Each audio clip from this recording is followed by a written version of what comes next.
ओम शांति। Good morning, happy Diwali. आप सभी को दिवाली की बहुत बहुत शुभकामनाएं। आपके परिवार को भी बहुत बहुत शुभकामनाएं। आपका आत्मा रूपी दीपक सदा जलता रहे, आत्मा में ज्ञान का घृत डलता रहे, परमात्मा के साथ हमारा बहुत प्यारा सा रिलेशन बना रहे और सदा बाबा से भरपूर हम होते रहें। ऐसी शुभ कामनाएं, शुभ भावनाएं हम सब एक दूसरे को देते हैं, तो सच्ची सच्ची दीपावली हम मनाएं। ऐसी शुभ दीपावली पर बाबा ने आज जो महावाक्य चलाए हैं 31 तारीख के, सुनते हैं। बाबा ने कहा, मीठे बच्चे ऑर्डर करो कि हे भूतों, तुम हमारे पास आ नहीं सकते, तुम उनको डराओ तो वे भाग जाएंगे। जब ज्ञान का प्रकाश होगा तो हमारे अंदर से जो डर है, जो विकार है, वो भाग जाएंगे। प्रश्न है, ईश्वरीय नशे में रहने वाले बच्चों के जीवन की शोभा क्या है? बाबा कहते सर्विस ही उनके जीवन की शोभा है। जब नशा है कि हमें ईश्वरीय लॉटरी मिली है तो सर्विस का शौक़ होना चाहिए, परंतु तीर तब लगेगा जब अंदर कोई भी भूत नहीं होगा। दूसरा प्रश्न है, शिव बाबा का बच्चा कहलाने के हकदार कौन है? बाबा कहते जिन्हें निश्चय है कि भगवान हमारा बाप है, हम ऐसे ऊंचे ते ऊंचे बाप के बच्चे हैं। ऐसे नशे में रहने वाले लायक बच्चे ही शिव बाबा का बच्चा कहलाने के हकदार हैं। अगर करैक्टर ठीक नहीं, चलन रॉयल्टी की नहीं, तो वह शिव बाबा का बच्चा नहीं कहला सकते। ओम शांति। शिव बाबा याद है, स्वर्ग की बादशाही याद है। यहाँ जब बैठते हो तो दिमाग में आना चाहिए, हम बेहद के बाप के बच्चे हैं और नित्य बाप को याद करते हैं। याद करने बिगर हम वर्षा ले नहीं सकते। काहे का वर्षा? पवित्रता का। तो उसके लिए ऐसा पुरुषार्थ करना चाहिए, कभी भी कोई विकार की बात हमारे आगे आ नहीं सकती है। सिर्फ विकार की बात ही नहीं, एक भूत नहीं, परंतु कोई भी भूत आ नहीं सकता, ऐसा शुद्ध अहंकार रहना चाहिए। बहुत ऊंच तेऊंच भगवान के हम बच्चे भी ऊंच तेऊंच ठहरे ना, तो बातचीत चलन कैसे रॉयल होनी चाहिए। बाप चलन से समझते हैं, ये तो बिल्कुल ही बर्थ नॉट ए पेनी है। मेरा बच्चा कहलाने का भी हकदार नहीं है। लौकिक बाप को भी नालायक बच्चे को देख अंदर में ऐसा होता है, ये भी बाप है ना, तो बच्चे जानते हैं बाप हमको शिक्षा दे रहे हैं। परंतु कोई कोई ऐसे हैं जो बिल्कुल समझते ही नहीं हैं।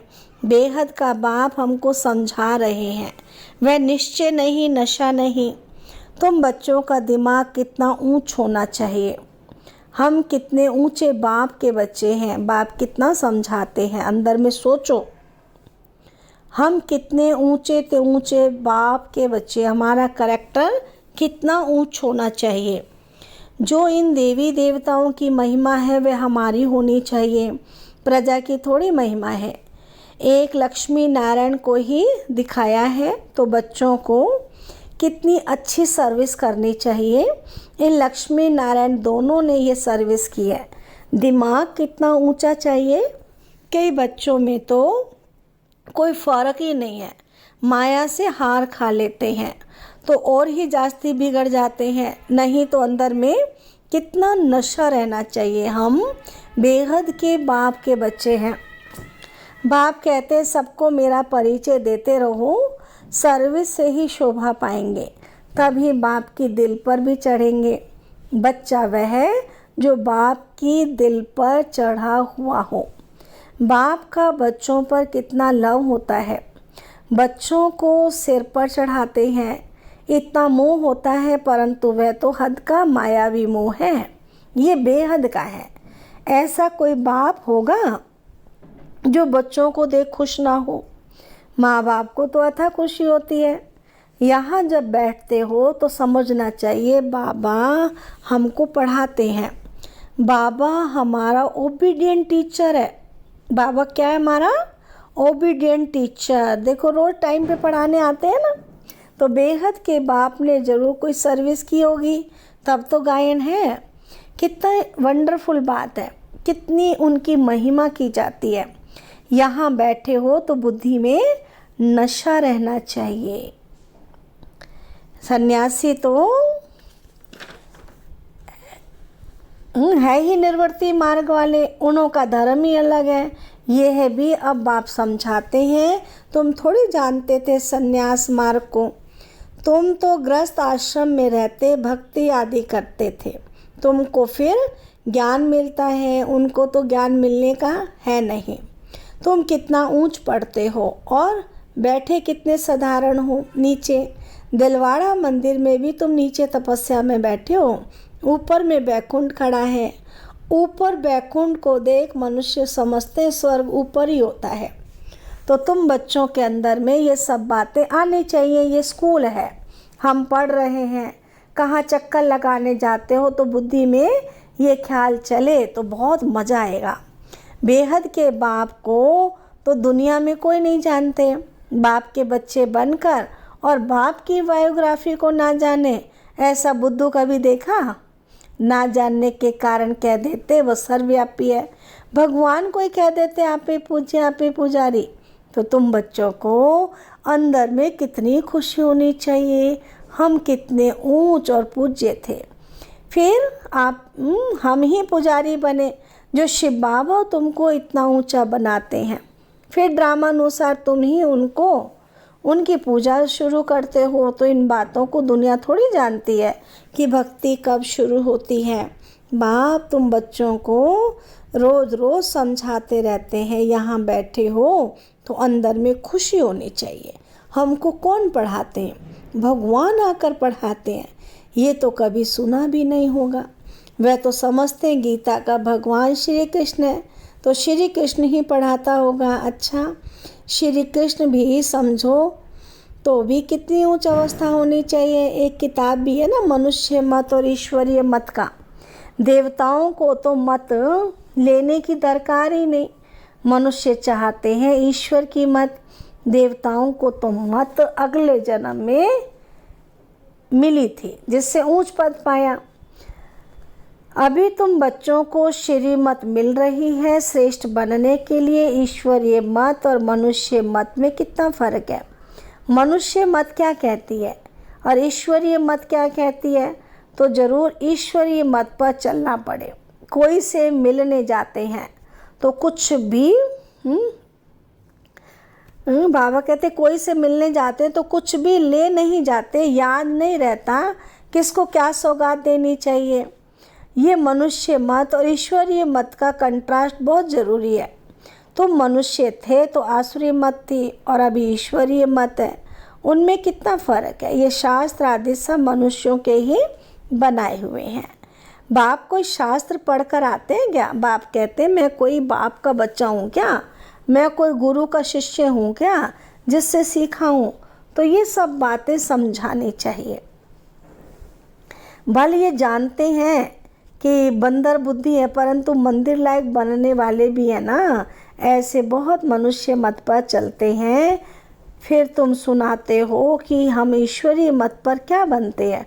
वे हमको पढ़ाते हैं भगवानुवाद, हम उनसे पढ़ने जाते हैं। हम रोज़ 1 घंटा पौना घंटा जाते हैं क्लास में, जास्ती टाइम भी लेना नहीं चाहिए। याद की यात्रा तो चलते फिरते हो सकती है। ज्ञान और योग दोनों ही बहुत सहज है। अल्फ का एक ही अक्षर है, अल्फ। भक्ति मार्ग में तो ढेर शास्त्र है, इकट्ठा करो तो सारा घर शास्त्रों से ही भर जाए। कितना इन पर खर्चा हुआ होगा। अब बाप तो बहुत सहज बताते हैं, सिर्फ बाबा को याद करो। तो बाप का वर्षा है ही स्वर्ग के बादशाही। तुम विश्व के मालिक थे ना, भारत हेवन था ना, क्या तुम भूल गए हो? ये भी ड्रामा की भावी कहा जाता है। अब बाप आया हुआ है हर 5000 के वर्ष के बाद, हर 5000 वर्ष बाद आते पढ़ाने के लिए। बेहद के बाप का वर्षा जो स्वर्ग नई दुनिया का होगा ना, ये तो बिल्कुल सिंपल बात है। लाखों वर्ष कह देने से बुद्धि को जैसे ताला लग गया है, ताला खुलता ही नहीं है। ऐसा ताला लगा हुआ है जो इतनी सहज बात भी समझते नहीं है। तो बाप समझाते हैं एक ही बात, बस जास्ती कुछ नहीं पढ़ाना, जास्ती कुछ भी पढ़ाना नहीं चाहिए। यहाँ तुम एक सेकंड में किसको भी स्वर्गवासी बना सकते हो, परंतु ये स्कूल है, इसलिए तुम्हारी पढ़ाई चलती रहती है। ज्ञान सागर बाप तुम्हें ज्ञान तो इतना देते हैं जो ज्ञान सागर को शाही बनाओ, सारा जंगल कलम बनाओ तो भी अंत नहीं पा सकते। ज्ञान को धारण करते कितना समय हुआ, भक्ति को तो आधा कल्प हुआ। ज्ञान तो तुमको एक ही जन्म में मिलता है। बाप तुमको पढ़ा रहे हैं नई दुनिया के लिए। उस जिस्मानी स्कूल में तो तुम कितना समय पढ़ते हो, 5 वर्ष से लेकर 20-22 वर्ष तक पढ़ते ही रहते हो। कमाई थोड़ी और खर्चा बहुत करेंगे तो घाटा पड़ जाएगा ना। तो बाप कितना सॉल्वेंट बनाते हैं, फिर इंस्टॉलमेंट बन जाते। अभी भारत का हाल देखो क्या हो गया है। फलक से समझाना चाहिए, मतलब नशे से समझाना चाहिए। माताओं को खड़ा होना चाहिए। तुम्हारा ही गायन है ना, वंदे मातरम। धरती को वंदे मातरम नहीं कहा जाता है, वंदे मातरम मनुष्य को किया जाता है। बच्चे जो बंधन मुक्त हैं वही सर्विस कर सकते हैं। वह भी जैसे कल पहले बंधन मुक्त हुए थे वैसे होते रहते हैं। अबलाओं पर कितने अत्याचार होते हैं जानते हैं। हमको बाप मिला तो समझते हैं बस अब तो बाप की सर्विस करनी है। बंधन है ऐसे कहने वाले रीढ़ बकरियां हैं जो कहते हैं ना बंधन है। बाबा कहते मेरे लिए तो वो बच्चे क्या है, रीढ़ बकरियां। गवर्नमेंट कभी कह ना सके कि तुम ईश्वरीय सर्विस ना करो। बात करने की हिम्मत चाहिए। जिसमें ज्ञान है वह तो इतने में सहज बंधन मुक्त हो सकते हैं। जज को भी समझा सकते हो, हम रूहानी सेवा करना चाहते हैं, रूहानी बाप हमको पढ़ा रहे हैं।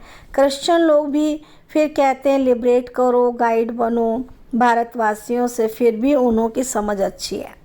तुम बच्चों में जो अच्छे समझदार हैं उनको सर्विस का बहुत शौक़ होना चाहिए, है ना। बाबा कहते जो समझदार है ना उनको शौक़ रहता भी है। समझते हैं ईश्वरीय सर्विस से बहुत बड़ी लॉटरी मिलनी है। कई तो लॉटरी आदि को समझते ही नहीं है, वहाँ भी जाकर दास दासी बनेंगे। दिल में समझते हैं अच्छा दासी ही सही, चंडाल ही सही, स्वर्ग में तो होंगे ना। उन्हों की चलन भी ऐसी देखने में आती है। तुम समझते बेहद का बाप हमको समझा रहे हैं, ये दादा भी समझाते हैं। बाप इन द्वारा बच्चों को पढ़ा रहे हैं। कोई तो इतना भी समझते नहीं, यहाँ से बाहर निकले खलास, यहाँ पर बैठे भी जैसे कुछ समझते नहीं। बुद्धि बाहर भटकती धक्का खाती रहती है, एक भी भूत निकलता नहीं है। पढ़ाने वाला कौन और बनते क्या हैं? साहूकार के भी दास दासी बनेंगे ना। अभी भी साहूकारों के पास कितने नौकर चाकर रहते हैं। सर्विस पर तो एकदम उड़ना चाहिए। तुम बच्चे शांति स्थापन अर्थ निमित्त बने हो, विश्व में सुख शांति स्थापन कर रहे हो। प्रैक्टिकल में तुम जानते हो हम श्रीमत पर स्थापन कर रहे हैं, इसमें अशांति कोई होनी नहीं चाहिए। बाबा ने यहाँ भी बहुत ऐसे अच्छे अच्छे घर देखे हुए हैं। एक घर में 6-7 बहुएं इकट्ठी इतना प्यार से रहती हैं, बिल्कुल शांति लगी रहती है। बोलते थे हमारे पास तो स्वर्ग लगा पड़ा है, कोई खिटखिट की बात ही नहीं, सब आज्ञाकारी हैं। उस समय बाबा को भी सन्यासी ख्यालात थे, दुनिया से वैराग्य रहता था। अभी तो ये बेहद का वैराग्य, कुछ भी याद ना रहे। बाबा तो नाम सब भूल जाते। बच्चे कहते बाबा आप हमको याद करते हैं? बाबा कहते हमको तो सबको भूलना है, ना बिसरो ना याद रहो। बेहद का वैराग्य ना, सबको भूलना है। हम यहाँ के रहने वाले थोड़ी हैं। बाप आया हुआ है अपना स्वर्ग का वर्षा देने के लिए। तो बेहद का बाप कहते हैं बच्चे मुझे याद करो तो विश्व के मालिक बन जाएंगे। तुम बच्चे क्या बनेंगे? विश्व के मालिक बन जाएंगे। ये बैज बहुत अच्छा है समझाने के लिए। कोई मांगे तो बोलो, समझ कर लो। इस बैज को समझने से तुमको विश्व की बादशाही मिल सकती है। शिव बाबा इस ब्रह्मा द्वारा डायरेक्शन देते हैं। मुझे याद करो तो तुम ये बनेंगे। गीता वाले जो हैं वे अच्छी रीति समझ लेंगे। जो देवता धर्म के होंगे, कोई कोई प्रश्न पूछते हैं, देवताएं गिरते क्यों हैं? अरे ये चक्र फिरता रहता है। पुनर्जन्म लेते लेते नीचे तो उतरेंगे ही, चक्कर तो फिरना ही है। हर एक के दिल में ये आता ज़रूर है कि हम सर्विस क्यों नहीं कर सकते, ज़रूर मेरे में कोई खामी है। माया के भूतों ने नाक से पकड़ा हुआ है। अब तुम बच्चे समझते हो हमको अब घर जाना है, फिर नई दुनिया में आकर राज्य करेंगे। तुम मुसाफिर हो ना, दूर देश से यहाँ आकर पाठ बजाते हो। अभी तुम्हारी बुद्धि में हमको अमरलोक जाना है, ये मृत्यु लोक खलास हो जाना है। बाप समझाते तो बहुत है, अच्छी रीति धारण करना है, इसको फिर उगाड़ते रहना चाहिए। ये भी बाप ने समझाया, कर्म भोग की बीमारी उथल खाएगी, माया सताएगी, परंतु मूंझना नहीं चाहिए। थोड़ा कुछ होता है तो हैरान हो जाते हैं। बीमारी में मनुष्य और भी भगवान को जास्ती याद करते हैं। बंगाल में जब कोई बहुत बीमार होता है तो उनको कहते हैं राम बोलो, राम बोलो। देखते हैं अब मरने पर है तो गंगा के तट पर ले जाकर हरि बोल करते हैं। फिर उनको ले आकर जलाने की क्या दरकार, गंगा में अंदर डाल दो ना, कचमच आदि का शिकार हो जाएगा, काम में आ जाएगा। पारसी लोग रख देते हैं तो वे हड्डियाँ भी काम में आती हैं। बाप कहते तुम और सब बातें भूल मुझे याद करो। अच्छा, मीठे मीठे सिकील दे बच्चों प्रति माता पिता बाप दादा का याद प्यार और गुड मॉर्निंग। रूहानी बाप की रूहानी बच्चों को नमस्ते। हम रूहानी बच्चों की रूहानी बाबा को नमस्ते। धारणा के लिए मुख्य सार है, फर्स्ट है बंधन मुक्त बनकर भारत की सच्ची सेवा करनी है। फलक से समझाना है कि हमें रूहानी बाप पढ़ा रहे हैं, हम रूहानी सेवा पर हैं, ईश्वरीय सेवा की उछल आती रहे। सेकंड है कर्म भोग की बीमारी व माया के तूफानों में मूंझना व हैरान नहीं होना है। बाप ने जो ज्ञान दिया है उसे उगाड़ते बाप की याद में हर्षित रहना है। वरदान बाबा ने दिया है निराकार और साकार दोनों रूपों के यादगार को विधि पूर्वक मनाने वाली श्रेष्ठ आत्मा भव। दीपमाला अविनाशी अनेक जगे हुए दीपकों का यादगार है। आप चमकती हुई आत्माएं दीपक की लो मिसल दिखाई देती हो, इसलिए चमकती हुई आत्माएं दिव्य ज्योति का यादगार स्थूल दीपक की ज्योति में दिखाया है। तो एक तरफ निराकारी आत्मा के रूप का यादगार और दूसरी तरफ आपके ही भविष्य साकार दिव्य स्वरूप लक्ष्मी के रूप में यादगार है। यही दीपमाला देव पद प्राप्त करती है। तो आप श्रेष्ठ आत्माएं अपना यादगार स्वयं ही मना रहे हो। स्लोगन है नेगेटिव को पॉजिटिव में चेंज करने के लिए अपनी भावनाओं को शुभ और बेहद की बनाओ। अच्छा, ओम शांति, ओम शांति, ओम शांति। Happy Diwali, happy Diwali. ओम शांति।